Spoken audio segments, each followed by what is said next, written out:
A'udzubillahi minasyaitonirrajim. Bismillahirrahmanirrahim. Rekod ni. Ustaz rekod dah ni. Wassalatu wassalamu ala Rekod. ala alihi wa sahbihi ajma'in. Allahumma la sahla illa ma ja'altahu sahla wa anta taj'alul huzna idza syi'ta sahla. Okey. Saya mohon kepada semua untuk tutup mikrofon lah. Saya mohon kepada semua untuk tutup mikrofon. Okay. Saya mulakan. Baik, lah kali ini sebenarnya saya rasa tak ringkas jelah, ringkas saja, tapi paling penting poin yang saya nak sebut tu sampailah kepada semua. Dan saya dah buat rekod. InsyaAllah nanti untuk ulang tonton saya akan bagi dalam Facebook lah, Facebook group. Okey, live ni tertutup lah, saya tak buat terbuka. Saya hanya bagi kepada mereka yang join kelas ni sahaja. Okey. Sekejap saya tengok nota sekejap, saya pun tak ingat saya dah tanda tadi. Okey, tajuk kita. Nampak skrin saya deh? Nampak kan? Okey, tajuk kita bagaimana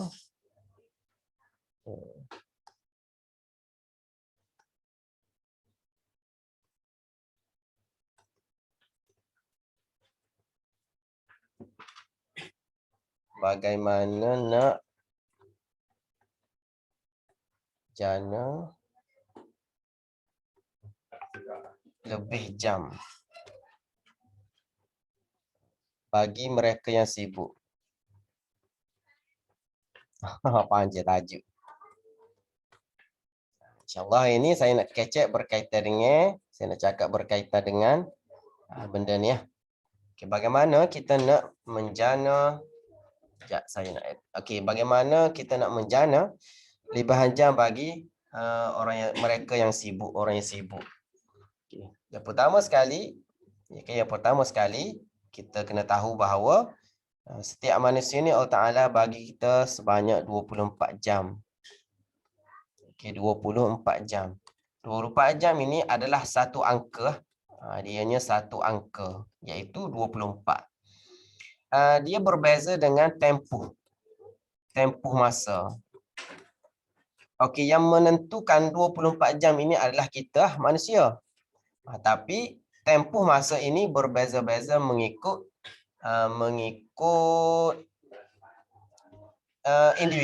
individu. Ada orang setiap hari dia dapat menyiapkan banyak kerja dalam sehari. Okay? Dan ada juga mereka yang tak dapat menyiapkan banyak kerja dalam sehari. Sehari-hari dia boleh buat sikit je kerja. Jadi kita kan pernah dengar cerita-cerita yang disebut dalam kitab-kitab. Ada ulama yang mana boleh khatam Al-Quran 30 juzuk setiap hari. Ada yang boleh khatam sebanyak 2 kali sehari. Ada yang boleh khatam seminggu. Ada yang 3 hari.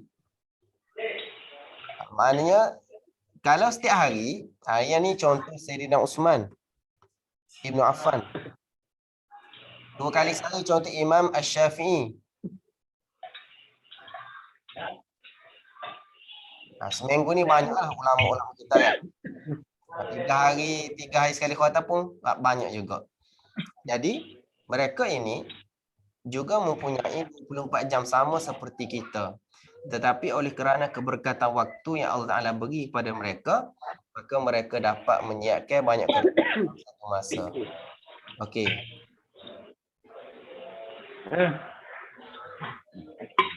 Sekejap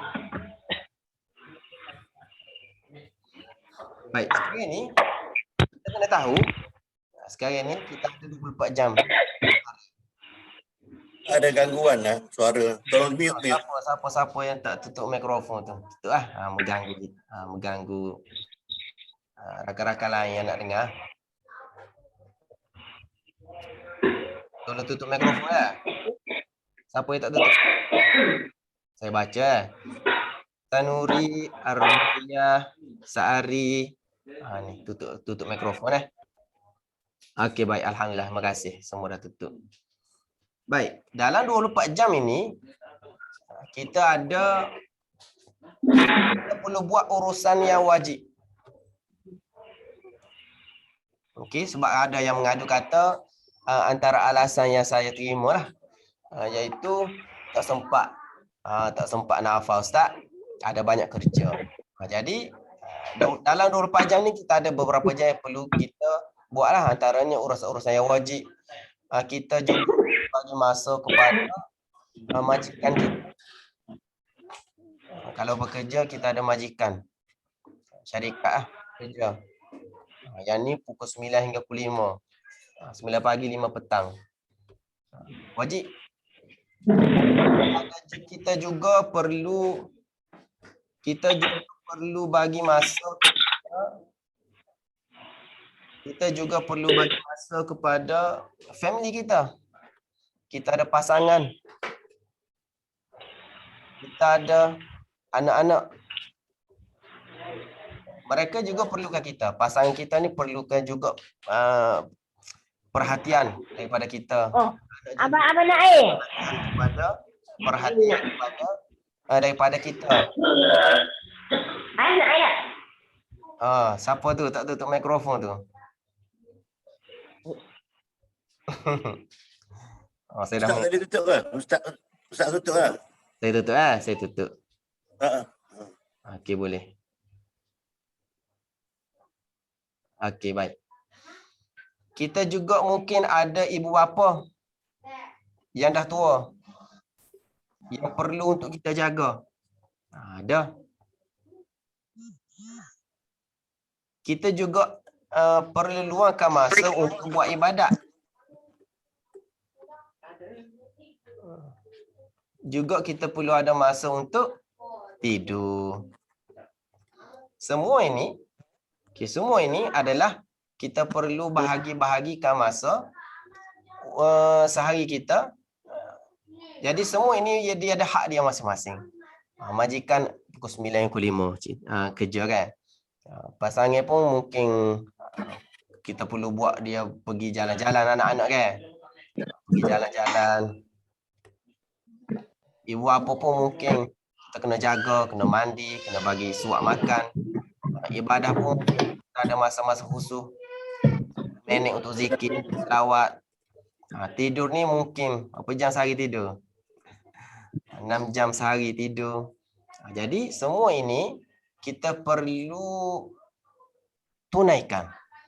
Semua ini adalah benda-benda yang perlu kita tunaikan.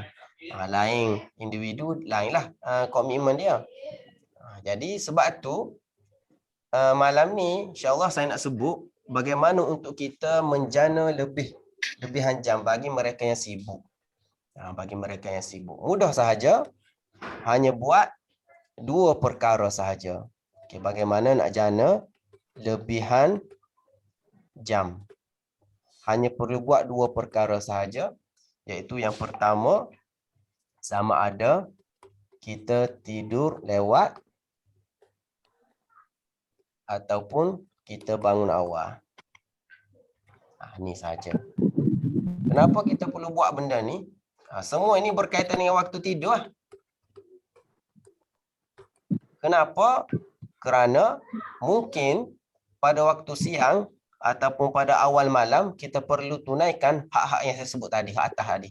7 perkara tadi. Mungkin kita tak dapat nak, sebab itu pun antara kewajipan kita juga. Kita tak boleh nak abaikan. Kita tak boleh nak mungkin kerana terlalu semangat nak buat ibadat, nak hafal ilmu ni, nak hafal Al-Quran ni, kita abaikan benda ni. Kita abaikan benda ni. Pasangan kita tak peduli. Anak-anak kita tak bermain dengan mereka. Orang tua kita abaikan. Ibadah kita tak buat. curi-curi masa bekerja pukul 9 pukul 5 ni untuk buat ibadat tu adalah satu benda yang tak betul lah, tak betul. Jadi bagaimana supaya kita ni boleh menjana lebihan jam adalah dengan kita tidur lewat ataupun kita bangun awal. Kenapa dua benda ini? Kerana dua benda ini dianya tidak mengganggu, ianya tidak ganggu, dia tidak ganggu aktiviti lain. Dia tak kait dengan siapa-siapa tau. Waktu ni mungkin anak-anak dah tidur. Dah tidur.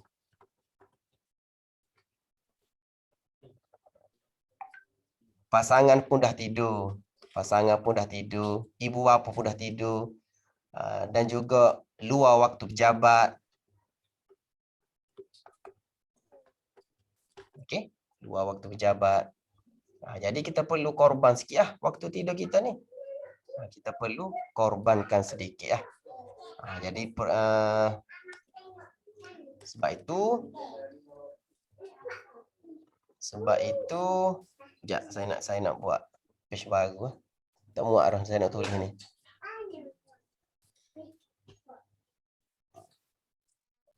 Okey. Sebab itu mana adik? Kita perlu korbankan masa tidur. Perlu korban masa tidur. Sebab ini waktu tidur ni waktu kita sendiri, kita tak kait dengan siapa-siapa. Pada waktu lain kita kait dengan orang lain. Okey, baik. Untuk fasa permulaan, boleh dua benda tadi saya suruh tadi. Bangun awal, tidur lewat atau bangun awal. Saya ada satu cerita. Yang ni yang rakan saya cerita. Rakan saya, dia pun guru Al-Quran juga. Ada seorang pakcik ni, dia belajar start daripada zero. Tak tahu, belajar mengenal huruf, alif bata. Dan setelah kurang setahun, dia kata kurang setahun, dia berjaya khatam Al-Quran 30 juzuk, khatam baca lah, bukan khatam hafal. Di Mekah. Dia menunaikan umrah dan dia berjaya khatam di sana lah. Tu rezeki dia.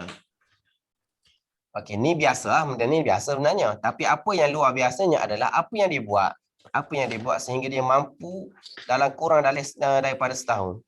Apa yang dia buat adalah bila hari kelas, bila hari ada kelas, contoh hari Rabu, kelas dia hari Rabu, maka setiap awal pagi Rabu ni dia akan bangun sejam hingga sejam setengah lebih awal sebelum subuh. Untuk apa? Apa yang dia buat? Bang Awan ni. Apa yang dia buat adalah dia lancarkan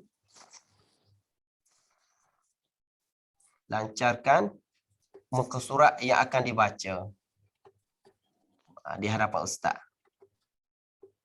Jadi sebab tu dia cepat lancar.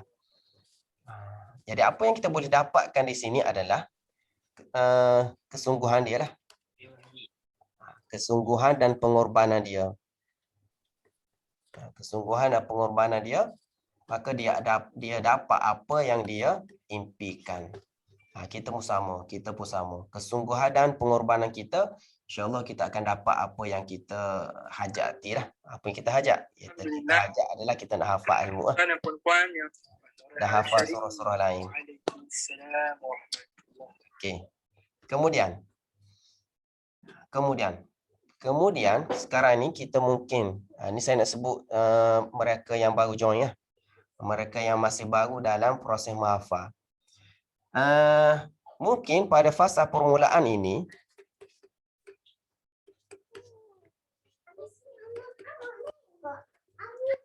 fasa ama lagi dengan cik lah.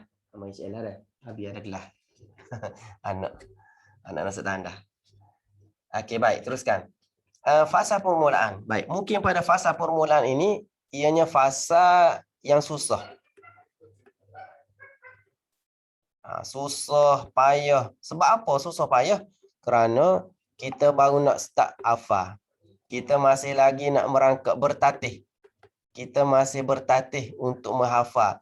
Kita masih bertatih untuk melatih otak kita untuk mengingat satu-satu ayat. Jadi mungkin fasa permulaan ini agak susah.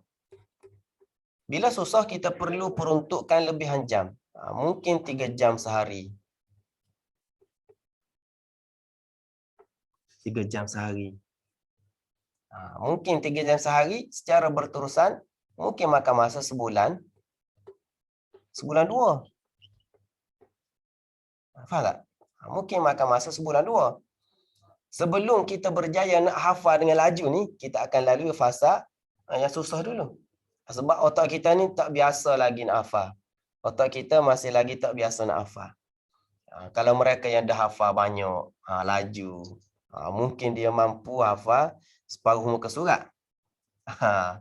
Separuh muka surat ada seorang boleh hafal banyak. Dia dah hafal Ar-Rahman, Al-Waqi'ah. Banyak dah dia hafal. Jadi dia dah biasa hafal dan dia rasa minat untuk hafal banyak. Dia mampu lah kemampuan otak dia tu. Jadi mungkin, bukan mungkin, saya yakin pada fasa awal permulaan dia nak hafal tu, dia akan lalui fasa hok payah ni, hok susah ni dulu. Okay, mungkin setelah sebulan 2, otak dah biasa mengingat, otak dah biasa menghafal, dia akan pergi kepada fasa yang kedua. Fasa kedua ini dia akan sedikit mahir. Sedikit mahir menggunakan otak untuk menghafal. Yang ni mungkin dia dah boleh tak perlu 3 jam sehari dah. Dia hanya perlukan 30 minit je. Nak setakat nak hafal 3 baris, dia hanya perlukan 30 minit.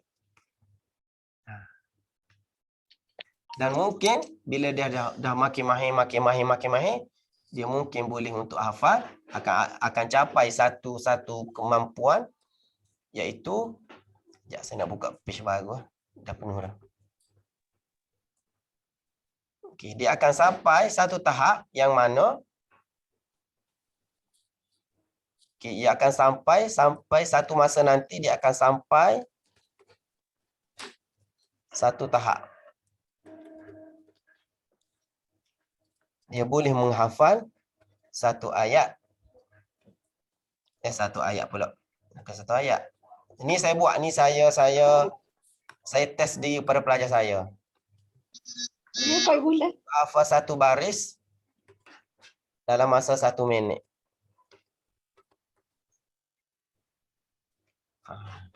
Tapi yang saya test ni pelajar yang berumur 14 tahun lah, tingkatan 2 di sekolah saya. Saya test. Sebelum ni dia dah hafal lambat sebelum ni. Sebab dia tak faham bagaimana cara yang betul untuk hafal, dan juga dia tak cuba untuk push otak dia. Jadi dia buat biasa-biasa, dia hafal lambat-lambat gitu lah. Jadi saya kata, okey, kita akan cuba hafal 1 minit 1 baris. Maka dia cuba dan dapat 1 minit 1 baris. Jadi sebab tu Al-Quran satu muka surat ni dia ada 15 baris ya. Bersamaan 15 minit boleh hafal satu muka surat dalam masa 15 minit. Dan kalau lagi mahir, boleh hafal dalam masa 10 minit. Satu muka surat 10 minit. Yang ni yang kita panggil fasa yang dah betul-betul mahir. Dia tahu dah otak dia ni macam mana nak hafal. Dia dah tahu dah perangai otak dia. Otak dia tu sudah menjadi otak kita ni boleh jadi 2 benda. Yang pertama rakan kita yang akan membantu kita, dan dia akan boleh jadi musuh yang akan halang kita.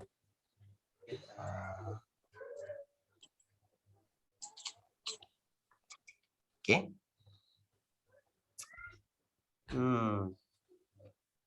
Okey, itu saja. Ada soalan ke? Tanya, boleh tanya. Okey, Ustaz nak tanya dua soalan. Okey. Okey, pertamanya pemanasan otak ataupun kita panggil apa, exercise dulu kan. Okey. Mana kita kena hafal ayat yang lama kita dah baca ataupun kita boleh baca Quran, buka Quran baca sebagai 2 line ke 3 line ke macam mana ke? Ataupun Pemanasan kena otak. hafal yang lama. Pemanasan sana. Okey. Okey. Terima kasih kepada yang bertanya. Baik, pemanasan otak. Seminar aja.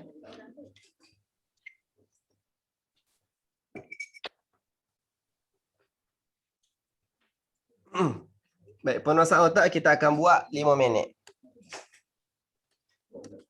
Tujuan kenapa perlu buat pemanasan otak ni boleh rujuk video lah. Dia ada beberapa sebab . Bukan saja, dia ada beberapa sebab kenapa kita nak buat pemanasan otak. Baik, 5 minit ini apa yang kita nak isi dalam 5 minit ini?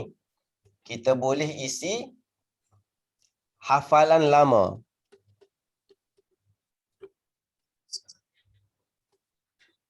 Hafalan lama ni hafalan yang lepas-lepas. Dan juga mesti tanpa melihat Quran.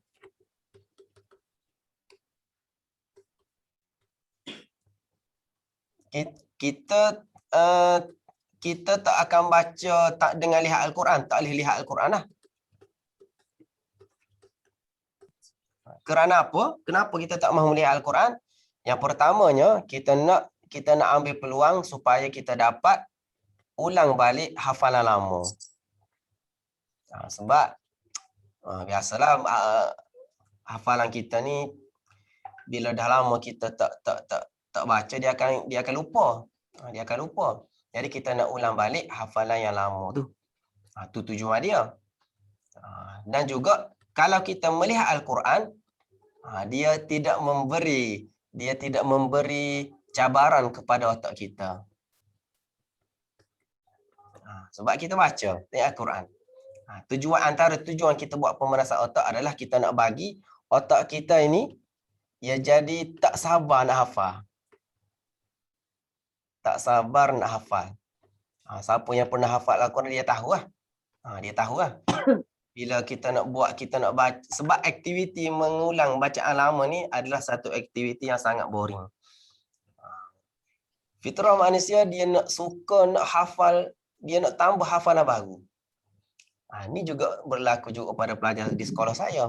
Budak-budak kata 1, kata 2. Dia tak minat sangat nak ulang hafalan lama ni. Kalau kita tak suruh, kalau ustaz suruh dia tak akan ulang ya. Apa yang dia buat, dia minat sangat nak tambah hafalan baru. Setiap hari kerja dia ingat nak tambah hafalan baru ya, nak hafal. Jadi dia tak buat benda ni.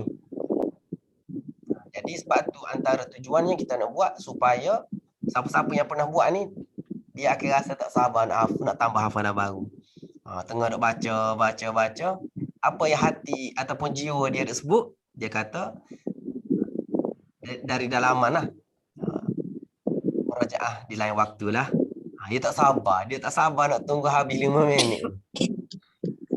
Kata cepat-cepatlah tambah, cepatlah ngapa hak baru, cepatlah tambah hafalan baru. Jadi benda tu, suara dalam jiwa yang memberontak nak suruh kita tambah hafalan baru adalah satu benda yang bagus lah. Kerana bila kita habis sahaja 5 minit, kita nak hafal, dia akan memberi satu benda yang baik pada otak kita lah.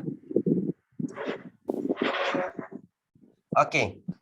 Contoh kalau kita ni baru hafal sikit ayat. Kita ni baru hafal 1 hingga 5 ayat surah Al-Mulk. 1 hingga 5 ayat ni kita baca dalam seminit je. Jadi 4 minit baki nak baca apa? 4 minit baki nak baca apa? Kita akan ulang 1 hingga 5 ni. Mungkin 1 hingga 5 ayat ni kita akan ulang sebanyak 5 kali. Cukup 5 minit. Jadi kalau mereka yang dah hafal banyak, mungkin dia boleh baca 2 muka surat. Sebab kebiasaannya 1 muka surat bersamaan dengan 2 minit setengah. Ini baca yang lancar. Jadi kalau 2 muka surat itu insya-Allah cukup 5 minit. Okey, terjawab tak? Okey, siapa ada soalan lagi? Boleh? Tanya. Saya satu lagi. Ha. Tadi Ustaz kata 1 minit, 1 line, 1 baris. Ha. Jadi kadang-kadang ayat tu ada lebih dia punya baris tu, macam apa ni dia punya stop tu lebih kurang satu baris tengah. Mana kita kena habis 1 baris tengah ataupun cukup 1 baris tu. Okey. Nak cuba hafal 1 minit 1 baris ke? Ya, 1 minit tu. Maksudnya boleh. satu baris tu kadang-kadang tu tak sampai apa ni dia punya stop dia punya ayat tu. Jadi Betul. macam radu bi an yakunu ma'al khaili wa tubi ala qulubihim la yafqahun. Jadi ada lebih sikit dia punya tu. Kita kena habiskan 1 ayat ataupun cukup 1 baris tu sampai faham. Okey ya, terima kasih. Baik. Contoh ya. Contoh saya nak ambil surah Al-Isra'. Subhanallazi.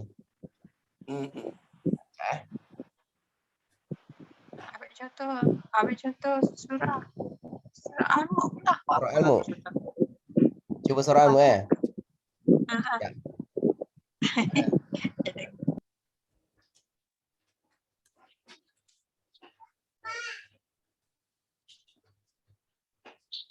Kita ambil surah Al-Mulk .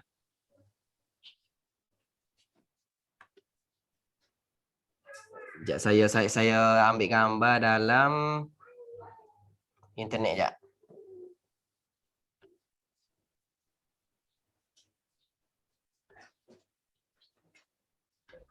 Okey.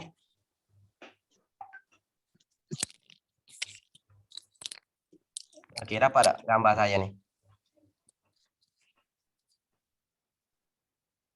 Dapat. Ayat 2 lah yang panjang sikit. Okey, dapat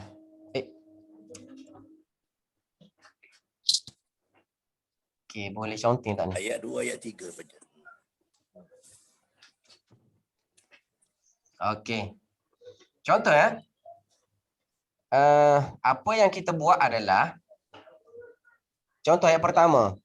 Tabarakalladzi biyadihil mulku wa huwa ala kulli syai'in qadir. Apa yang kita buat kalau ayat ini tak cukup 1 baris ataupun terlebih 1 baris adalah kita akan ambil yang paling dekat, Sebagai contoh ayat pertama ni kita akan ambil sini ya, kita akan berhenti sini. Sebab dia nak habis dah. Okey, ayat kedua adalah sini. Tak apa, okey ayat kedua. Ayat ketiga menjadi masalah. Okey, ayat ketiga ini dia lebih. Dia lebih 1 baris. Maka apa yang kita akan buat adalah kita akan baca mula menghafal bermula allazi khalaqa sab'a samawatin tibaqa. Wakaf sini ada wakaf kan? Ma tara fi khalqir rahmani min. Takkan nak berhenti sini. Kalau nak berhenti sini tak comel sini. Jadi kita akan cari wakaf baris yang seterusnya yang paling dekat yang kita boleh berhenti iaitu tafawut. Kita akan berhenti wakaf di tafawut. Kita akan berhenti di tafawut. Farji'il basara hal tara min futur di sini. Jadi yang ni sedikit panjanglah kita hafal. Sedikit panjang. Dan ayat seterusnya pendek farji'il basara hal tara min futur. Boleh. Gitulah maknanya kalau ayat tu tak cukup ataupun terlebih kita kalau tak cukup okey contoh ayat pertama tak cukup sini tak apa. Maknanya kita boleh berhenti sini sebab dia dah nak akhir baris. Baris pertama ni nak habis dah. Di situ. Kalau tak cukup sebagai contoh ayat ketiga terlebih maka tak apa kita ambil sedikit baris bawah ni. Contoh lagi tengok sini. Summarji'il yang ni kita start sini habis sini 1 ayat. Sebab gini, contoh gini. Sebab apa kita nak buat satu baris satu minit ini gini. Saya nak tunjuk.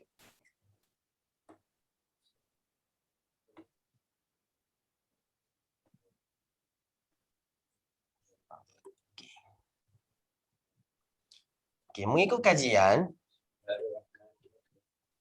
otak manusia ni mengikut kajian lah. Otak manusia biasa mampu menghafal 10 kalimah dalam 1 minit. Jadi Al-Quran ini dalam satu baris tu kebiasaannya dia 10 ayat, 10 kalimah. Satu ayat ni kebiasaannya 10 kalimah. Kalau lebih pun lebih sikit, kalau kurang pun kurang sikit je. Sebab tu kita kalau sebab tu ada yang mencapai boleh hafal satu baris ni dalam masa 1 minit. Tak faham kalimah, contoh kalimah. Contoh kalimah. Subhan. Nah, Bahas satu. satu. Nalazi. Dua. 2. Biyadihil. 3. Dan seterusnya. Tu. Boleh? InsyaAllah. Yang ni kita panggil tahap pro ni. Mereka yang dah hebat ni boleh hafal satu baris 1 minit ni. Kalau kita tak mampu 1 minit 1 baris pun tak apa. Kalau boleh hafal 1 baris tu 10 minit pun dah, saya kira dah okey dah.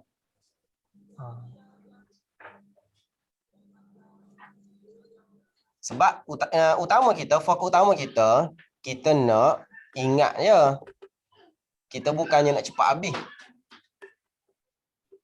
Bukan nak cepat habis. Kita bukan nak cepat habis pun. Kita hanya nak ingat. Sebab Al-Mulk ni 30 ayat je. Tapi yang 1 minit 1 baris ni sesuai untuk mereka yang nak hafal 30 juzuk Al-Quran. Macam di sekolah saya di Ma'had Hafiz, sesuai lah kalau mereka nak kejam dah ni. Sebab mereka nak perlu habiskan 30 juzuk Al-Quran. Tua tak mau. Boleh? Kalau kita ni tak, sebab pelajar saya dia ada sukatan, kita panggil sukatan. Setahun perlu habis berapa juzuk. Maknanya ada benda yang perlu mereka kejar. Jadi untuk mereka yang join kelas saya ni, tak adalah sampai tak lulus exam. Sebab kalau di sekolah saya, kalau tak capai sukatan, dia tak boleh nak naik tahun. Kalau tahun ni tingkatan 1, tahun depan tak cukup sukatan, dia tak boleh nak naik tingkatan 2. Dia perlu stay di tingkatan 1. Tu mereka nak cepat-cepat habis tu. Kalau kita ni tak apalah. Sebab saya letak 30 ayat ni untuk sebulan. 30 hari. Ni saya rasa satu tempoh masa yang cukup lama dah. Yang cukup selesa untuk kita hafal relax-relax je. Kita hafal relax-relax. Okey, saya sebenarnya Zoom saya ni 40 minit je. Saya takut tiba-tiba habis, tiba-tiba terpadam. Ada soalan tak? Ustaz, kalau yang nak hafal satu ayat 1 minit tu, kita macam nak memorize tu, nak visualize dia punya huruf-huruf tu, rasa macam tak mampu lah. Tapi kalau nak ingat, macam kita nak pejam mata ingat macam kita hafal lirik lagu tu, boleh lah rasanya. Tapi kalau kita nak gambarkan dalam memori kita tu yang huruf sebiji-sebiji tu macam sukar sikit lah kalau dalam Ustaz.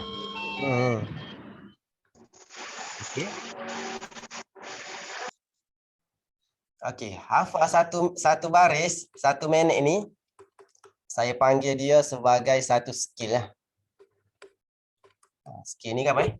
Kemahiran. Bila kita sebut kemahiran, bila kita sebut satu skill, bila kita sebut satu kemahiran, ianya tidak dapat kita capai dalam satu tempoh masa yang pendek. Boleh. Dan ianya juga kita tak dapat nak beli dia. Kita nak beli tak boleh. Kita nak dapat dalam satu tempoh masa yang singkat pun tak boleh. Dia perlu berlatih, yang perlu dilatih. Ianya perlu dilatih. Ingat tak cerita saya buat dalam video tu? Cerita jual burger. Jual burger. Pada hari pertama dia bukuh burger. Bukuh dia tu dah lambat. Wuduh pula. Tapi selepas sebulan, selepas 3 bulan dia jual burger, setiap hari dia duk bukuh burger. Satu, burger dia tu cantik. Bukusan burger dia tu cantik dan juga cepat. Mungkin 3 saat je dah siap bukuh. Sebab ia dah mencapai skill, kemahiran. Jadi nak hafal, nak buat satu bagi satu ayat ni perlu kepada skill, perlu kepada latihan. Mungkin mustahil bagi kita, tapi sebenarnya dah ramai yang berjaya buat. Ustaz, maksudnya kalau yang 1 baris 1 minit tu maknanya dia sekali dengan kita boleh gambarkan ayat tu sekali ke ingat?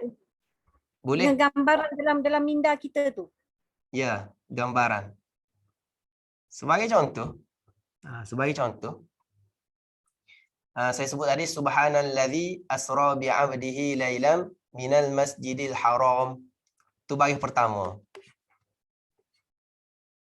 Ilal masjidil aqsa tu baris kedua. Sebab apa saya boleh sebut? Sebab saya dah terbayangkan kalimah. Boleh? Ada orang mampu, dia boleh ingat. Bayangkan yang berat tu, nak bayangkan tu berat. Kalau yang macam nak hafal, macam kita dengar melalui pendengaran, nak hafal dengan mendengar tu rasanya okey lagi lah. Macam dengan kalau dalam 1 minit tu sekali nak bayang tu maknanya. Okey, betul. Lambat dah. Nak baca, nak ingat tu mungkin mudah. Mudah. Tapi kalau nak bayangkan satu-satu tu, dia kita kata ianya satu tahap yang lain. Satu tahap yang lain lah. Tu yang betul-betul mutkin. Betul-betul mantap. Betul-betul hebat lah boleh buat benda tu. Kalau kita sebenarnya tak perlu pun nak capai benda ni. Ia mungkin membebankan kita. Tapi nak ingat ni, perlu buat. Nak ingat ni, kita kena pastikan kita ingat lah. Walaupun kita tak dapat nak bayangkan satu-satu, tapi paling kurang kita boleh ingat dengan lancar. Kita panggil ingat mulut. Kelata-kelata ingat mulut. Tak perlu tengok kepada Al-Quran.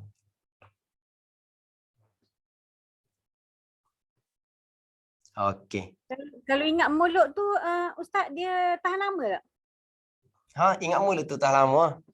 Seperti surah Al-Fatihah. Gini ya contoh dia. Kita bangun tidur. Kita tengah duk mamai. Sebut Maliki Yaumiddin, sambung. Kita fikir tak? Iyyaka na'budu, kita tak fikir, kita boleh baca terus. Sebab apa kita boleh baca terus? Sebab ianya dah menjadi ingat mulut dah. Dah macam benar dah. Dia dah masuk kepada memori jangka panjang dah. Gitu. Gini, satu contoh lagi ni je kita contoh memori jangka panjang ni. Kita solat. Time kita tak khusyuk masa solat. Adakah kita tertukar? Selepas kita rokok, kita terus sujud? Tak ada. Biasanya selepas rokok, mesti dia nak i'tidal. Walaupun masa tu dia tengah lalai. Okey, gini. Dalam solat,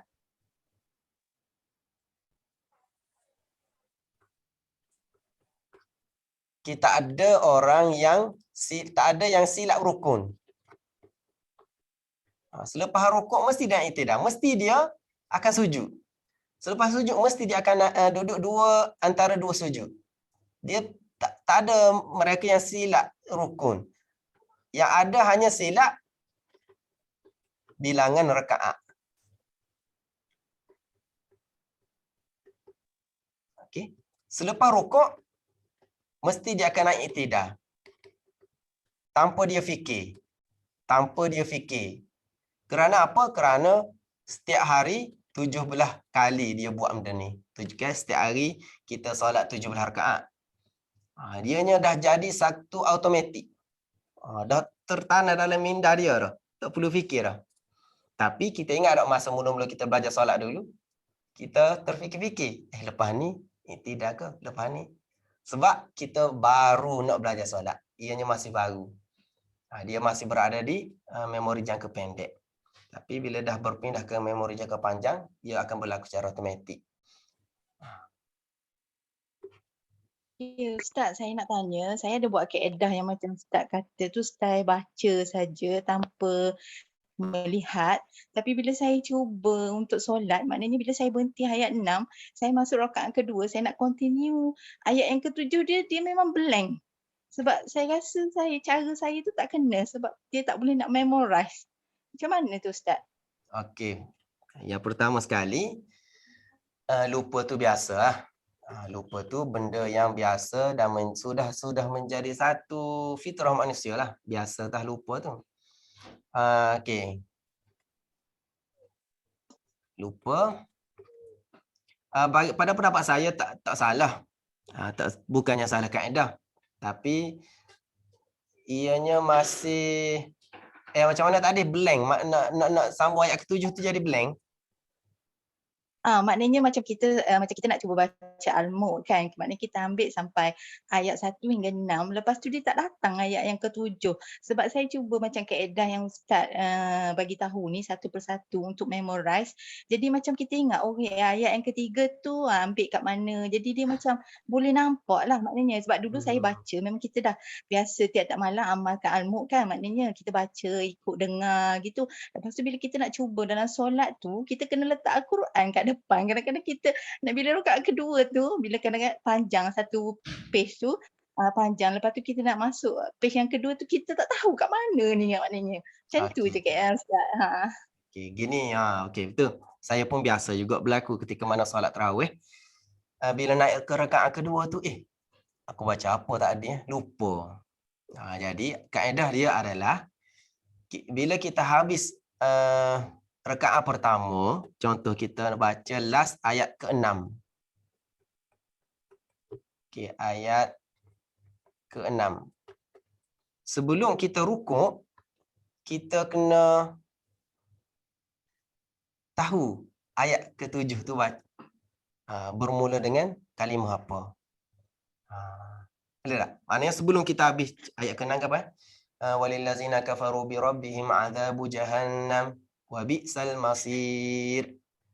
Kita kena bayang ke dah ayat seterusnya iza ulqu fiha. Maka baru kita boleh rukuk. Maknanya bila kita sambung ke rakaat kedua, kita dapat bayangkanlah iza ulqu fiha.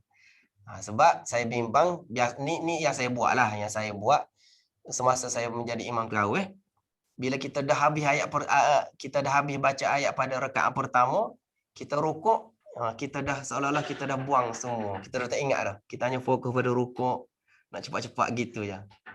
Jadi yang saya duk buat, sebelum kita rukuk tu kita dah tahu ayat rakaat kedua nanti kita nak baca ayat apa. Cuba buat benda tu lah. Cuba buat benda ni. Ustaz. Ustaz, kalau misalnya macam kita lupa ayat ke-6, rakaat kedua, kalau kita ulang balik ayat yang ketiga, keempat, memulakan ayat 3, keempat, rakaat kedua tu untuk mengingatkan kembali ayat yang ke-7 tu boleh ke? Okey, boleh, harusnya. Maksudnya kita undur balik.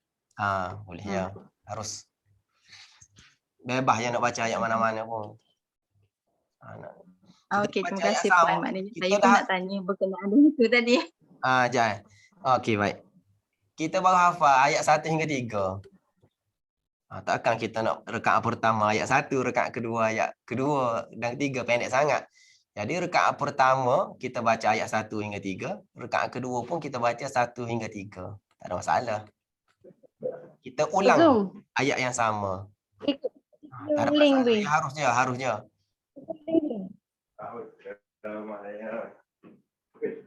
Dua kali lah. Aku izin dia lah kan pakai telefon. Okey, terima kasih Ustaz. Saya faham. Okey. Okey, hari ni saya tak dapat nak buat video lah. Saya tak sempat nak set up video. Cepat-cepat tadi. First time saya guna Zoom di laptop ni. Biasa saya guna di handset. Jadi tak jumpa nak cari butang video. Okey, itu sahaja. Saya harap dapat membantu semua. Ingat balik, saya recap balik. InsyaAllah. Kita nak jana lebihan masa, kita buat dua benda je. Kita korbankan waktu tidur kita. Sama ada kita tidur lewat ataupun kita bangun awal. Kita buat dua benda ini, kita dapat selesaikan banyak benda. Tak semestinya menghafal ilmu. Kita boleh buat selesaikan kerja-kerja lain. Aktiviti harian kita pun sama. Kadang kita nak buat benda ni, kita dikacau oleh anak dan pasangan kita.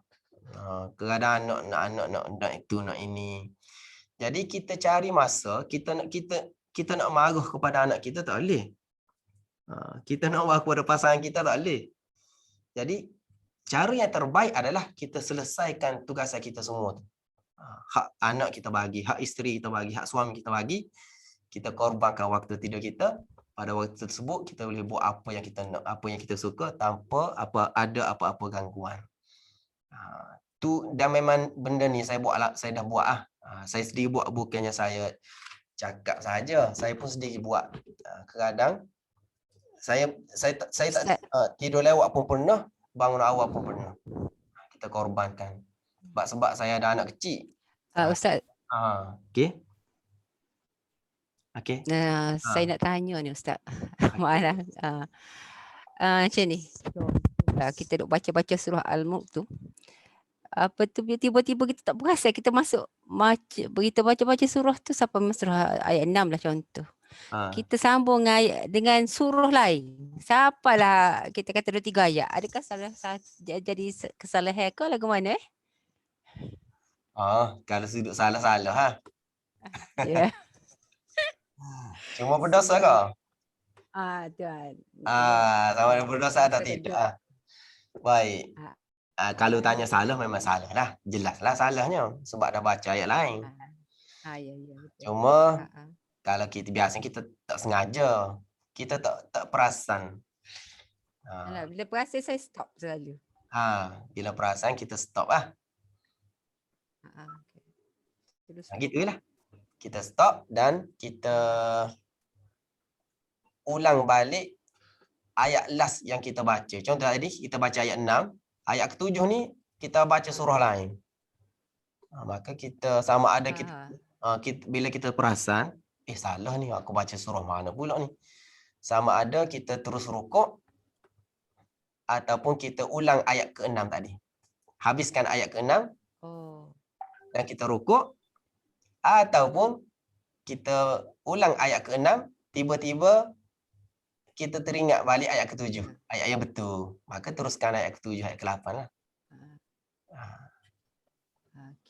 Biasa saya pun pernah juga. Saya pun terbaca surah lain kan. Baca. Masuk surah lain. Biasanya saya akan ulang balik ayat last yang saya, ayat ke-6 ini. Kalau saya ingat ayat ke-7, saya baca ayat ke-7. Kalau saya tak ingat ayat ke-7, saya terus rukuk lah. Okey. Faham. Terima kasih Ustaz. Okey, baik. Okey, sekian itu saja untuk kelas malam ini. Dapat nota.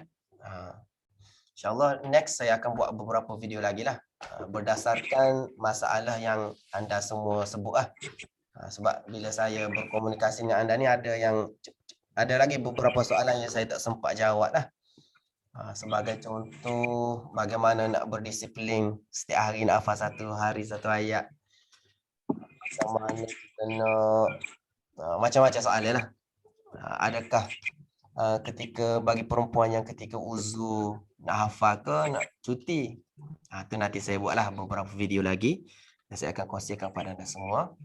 Okey, aku qouli hadza, astaghfirullahalazim li wa lakum. Assalamualaikum warahmatullahi wabarakatuh. Waalaikumsalam warahmatullahi wabarakatuh. Terima kasih Ustaz. Terima kasih Ustaz. Okey, sama-sama.